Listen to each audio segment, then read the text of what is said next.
Climate Wisdom from COP30 Belém. Welcome to our Climate Wisdom Studio, live from COP30 in Belém, Brazil. We bring together experts from science, politics, and spirituality to explore new solutions for the unfolding climate disaster. Myself, I'm Golo Pilz, and I will be tonight's moderator on global solidarity and climate justice, a very interesting topic. It is soon the endgame here at the COP.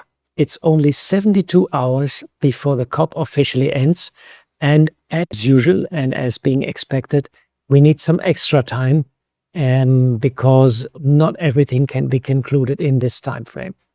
The COP president, Dolago, is in a hurry. His 11th letter, released late on Monday, calls on all countries to accelerate the pace. Later, he also outlined his plans for 2 deals in Belém. One will be a major mutirao. Mutirao means coming together and commonly find a solution for a problem, covering contentious issues here like trade, finance, and the national determined contributions. Not all countries have given them so far. The second is potentially a decision to phase out fossil fuels. He is pressing the delegates very hard for a positive outcome, and we have to see if his negotiation tactics will pay off. A latest investigation also has found that more than 300 industrial and agricultural lobbyists have participated at this year's UN climate talks. Interestingly, it's the same industry which is responsible for major global deforestation. Experts also criticize the paradox of excluding civil society from key negotiations, while fossil fuel lobbyists continue to be given full access. Today also, Bhutan's Prime Minister Tshering Tobagai announced that the country is the first carbon negative nation in the world. He said his country is doing a lot more than a fair share, and the West must also cut emissions for the happiness of the people. Isn't that nice? That's a very good example and a very right statement. The tussle between Australia and Turkey still continues with little clarity who will host the next climate conference. Here we have to see to the end of the climate conference. I am glad to have 2 special guests with us tonight who will shed more light on the complications around the climate conference. We have with us Rev Fletcher Harper. Thank you. You are the Executive Director of GreenFaith and a pioneer of global religious environmental movement. You have helped spearheading the faith-based fossil fuel disinvestment movement and mobilized tens of thousands of people for climate marches and public actions. You have built GreenFaith into a global grassroots multi-faith organization for climate justice. Welcome very much to our studio. It's great to be here. We have also with us Sister Jayanti. You are the additional administrative head of the Brahma Kumaris and a globally known spiritual leader. The Brahma Kumaris operates more than 8,500 meditation centers worldwide and is accredited to the United Nations for Climate Change since 2009. Sister Jayanti has been to almost all the climate conferences since then. I think you missed one. Yeah. And you are also the head of the Brahma Kumaris delegation here at the climate conference. Welcome, Sister Jayanti. Thank you. This brings me to the first question. Fletcher, please share your current focus at GreenFaith and what has brought you specially to this climate conference here in Brazil. Thanks, Golo. Our primary focus is on what we think is the core problem that faces us, which is that we've got to find a way, the world's nations have to find a way to phase down and phase out fossil fuel use, because that's what is behind the climate crisis. It's the big elephant in the room. Yeah, exactly. And deforestation matters also, but fossil fuels are 85, give or take, % of the problem. And so we campaign around the world with grassroots local faith communities that are affected by climate change, that are affected by the work of the fossil fuel industry, and we try to elevate their voices and support them in speaking out against the way that their communities are being harmed and calling instead for a clean energy future. And also calling on the countries and the companies that are responsible for this mess to pay their fair share towards making our world whole again. So that's, that this is a good place to be when you've got those concerns, or it's an important place to be with those concerns. And so that's what brings us here. Wonderful. It was very fantastically short. You have still a little bit of time if you want. No, I mean, I think, in your introduction, you outlined the conundrum that the COPs face. I mean, everybody who comes to these events knows the wonderful promise of an intercultural, international, sort of multi everything gathering of the human family. It's really a remarkable experience, and it's a great blessing to be able to be here. But combined with that now is the frustration about the stubborn unwillingness of a lot of the largest emitters in the world to provide the kind of leadership that everybody has known is necessary for more than 30 to 40 years. And so we're in this sort of tough spot now. Yeah. One can feel it when one goes to the climate conference. There's a lot of tension actually going on. Thanks very much for sharing what brought you here and what you're also doing with GreenFaith. Sister Jayanti, you are a veteran at the UN Climate Conference. I think 15 climate conferences you have participated, and you just have arrived for the second week. And the Brazilian government tries to give more space for social and ethical dimension of climate change through the ethical stocktake. And today was a big presentation also at 2:00. And also they introduced Mutirao, which is an indigenous concept of coming together and jointly fulfill a common task for everybody. So why is it so important to bring head and heart together and for a success at the negotiation table? Please share your insights. If we only look at things from one perspective, from the perspective of the head, then we're just looking at facts and figures without taking into consideration the human energy, the human being. And if our concern is a better world for all, then you have to think about human beings, and not even in fact just the biological human, but the being that's within. And when we talk about head, then yes, we're talking about the facts, but also there's another part of the human being that is beyond measure. You cannot measure thoughts and feelings and personality and so on. And so at what point of time we're going to start looking at these, which in a sense are actually more important than the physical facts of the physical body. That physiology we know about and can be taken care of, it's fine. But the actual being that I am, if I don't bring that together in terms of the feelings of the human soul, then the facts on their own don't make any sense at all. I think we've forgotten about this in so many cases. This is why the whole subject of money, mammon, has taken over, because you're just looking at figures without any consideration for the quality of experience of life that we would like people to have. And I think we all appreciate what the Brazilian government is trying to do with the ethical stocktake and also with Mutirao to exactly bring in, to heal that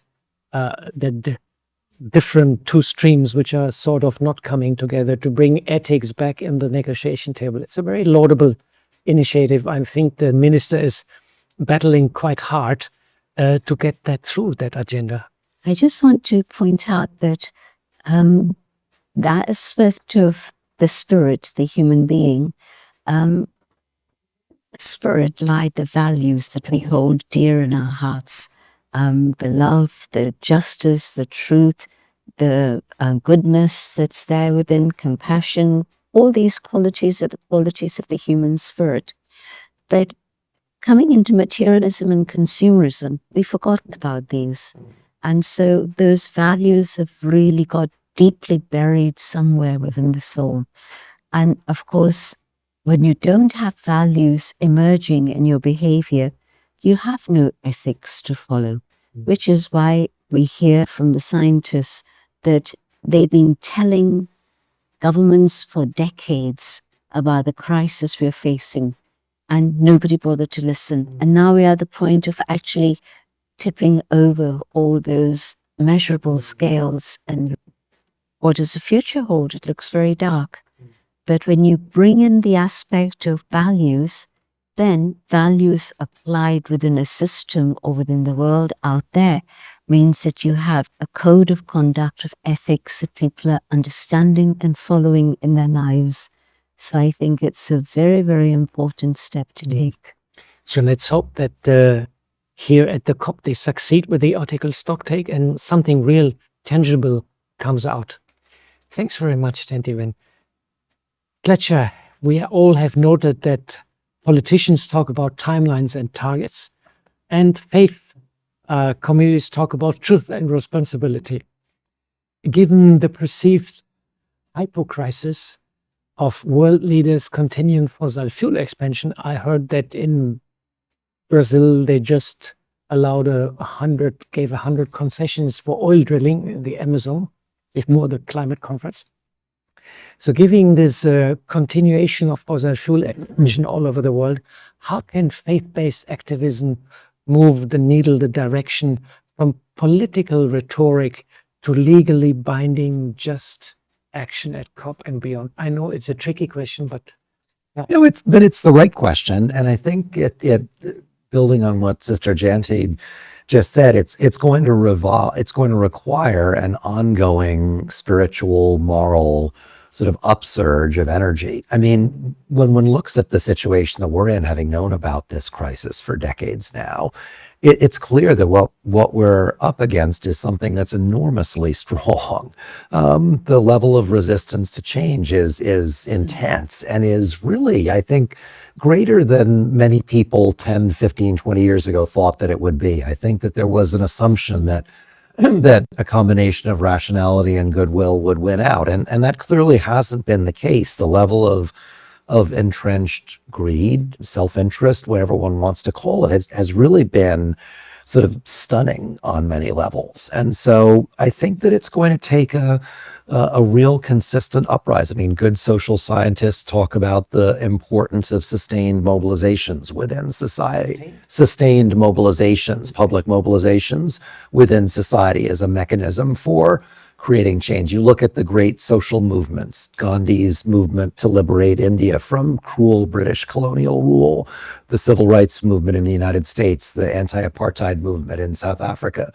And, all of those required a very sustained level of spiritually inspired and courageous action. And so that's a vague answer, but there are a lot of ways that has been made manifest. And I think we just need to keep after that and accelerate that, because I really don't think that politicians will go further than they feel they have political cover to go. You get exceptional politicians every once in a while who may take a big risk, but other than that, they're mostly risk averse and have a self-interest in keeping within the bounds of what can get them reelected or keep them in power. And so I think it's down to us to try to shift the system and shift a collective consciousness to a level that change can happen. I mean, one of the best memories of my life was 10 years ago with the People's Climate March in New York, where there was this remarkable outpouring of care and concern, and it really was uplifting, and it supercharged the process towards and the progress towards the Paris Agreement. So I think that, we need more of that. It takes hard work, and the spirits need reviving regularly, but that's what we're in this for. Great. The spirit needs reviving. I like that idea very much. Thanks very much for sharing. Sister Jayanti, science and climate change is often a direct topic, which can lead to despair and apathy, and also anxiety also quite often. How does connecting with a higher spiritual power can generate the profound resilience and hope needed to shift the discourse from destruction to creation? It's true that at the moment, so much of our energy, not just in terms of climate change, in terms of everything happening in the world, is very destructive energy, very violent, very aggressive. And yet the original nature of the human spirit is of purity, peace, love, and truth. And no matter what we are seeing now, totally, and I think all people of faith will agree that if we were created in the image of the divine, and I think we were, we carry those same original qualities for all of us, not just for one sector, but every human being has that goodness. And so if we can encourage people to come back to the original values of the human spirit, then we can energize them and allow them to do something which is constructive and creative. Because, for example, a very simple thing, harvesting rainwater. It's a very simple thing to do. It's not going to cost a lot of money, but yet it needs that creative energy. I want to do something that's positive for myself, for my children, my grandchildren, and so on. Never mind the whole wide world, but even just within my family. But you have to shift that energy that's coming from outside, the negative forces, and find an inspiration. And of course, the connection with the divine clears the mind of ordinary stuff, mundane stuff, so that we're able to think in a more beautiful, elevated way. And when we begin to do that, then yes, we find creative answers and we begin to prepare ourselves for a better world. The world isn't going to get better just like that. And God's not going to wave a magic wand and make it happen. But it's going to be us who bring about the change in ourselves. And there will be a better world. It wouldn't be bad if he comes with a magic wand. Thanks very much. I'm a builder, and I always many times had the experience when I created something or built something. There's such a beautiful feedback loop. You feel so happy afterwards. You built something. It's beautiful. Thanks very much, and let's hope that many people can come out of that loop of negativity and understand true creation on the inside and get a positive outlook. See this crisis also as a chance for humanity to wake up. Fletcher, this brings me to my third and last question to you, which is a very deep one. As people of faith, we believe in help from above. And humanity and the entire planet are in a deep crisis, and this time's dark. And how can God consciousness help us practically to navigate these turbulent waters and bring back the light? Yeah, no, it's a great question. And I think I would answer it in two ways. First, I think that being conscious of God gives us the freedom to recognize how frightened, anxious, and despairing the situation is and how we feel about it. I think that there's a level of honesty that God consciousness brings that's liberating and that's fundamental to being human, because it enables us to be real about where we're at personally as well as collectively. So I think that's step one, is to sort of recognize that.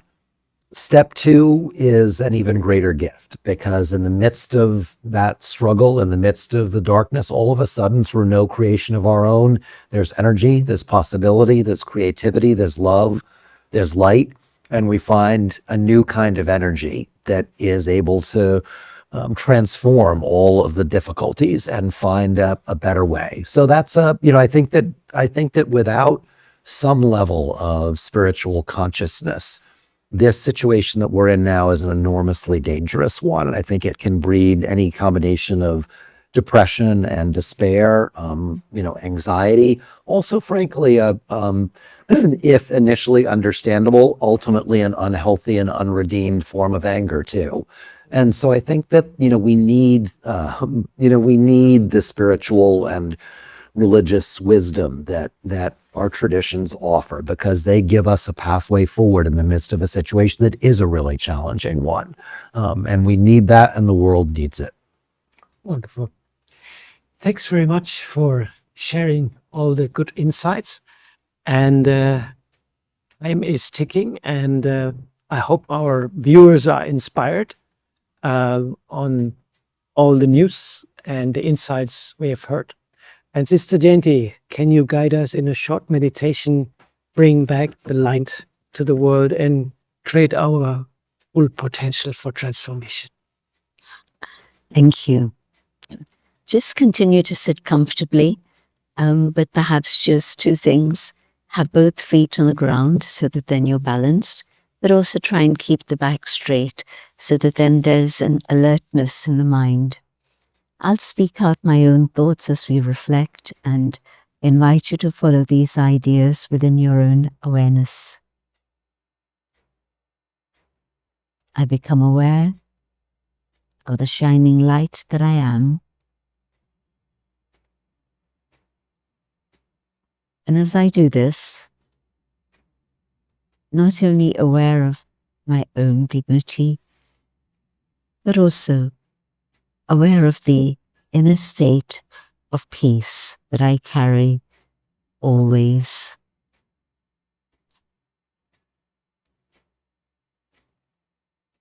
And in this awareness, I receive all the treasures that God wants me to experience.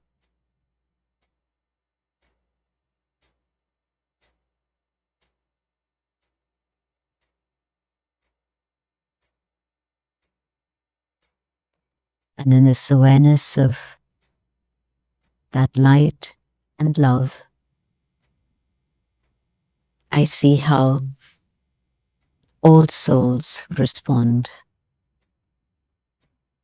as the light of purity and as the power of love enters the soul. It also reminds me that God is the parent of the whole of humanity. We can share these vibrations of God's love with us here, but also the world at large. Om. Thanks very much, Sister Jayanti. What a special experience. And this brings us to the end of this panel discussion. Thanks very much to our speakers. Thanks, Fletcher. And thanks very much, Sister Jayanti. Thanks also to our patrons, sponsors, and to all the volunteers making this live studio possible. Please also do join us for another interesting live session of Climate Wisdom Studio. For details, please visit our webpage echo.brahmakumaris.org/live. Last not least, thanks very much to you, our audience, for staying with us, and I hope you are inspired. And last not least, goodbye and good night from the COP30 in Belém, Brazil.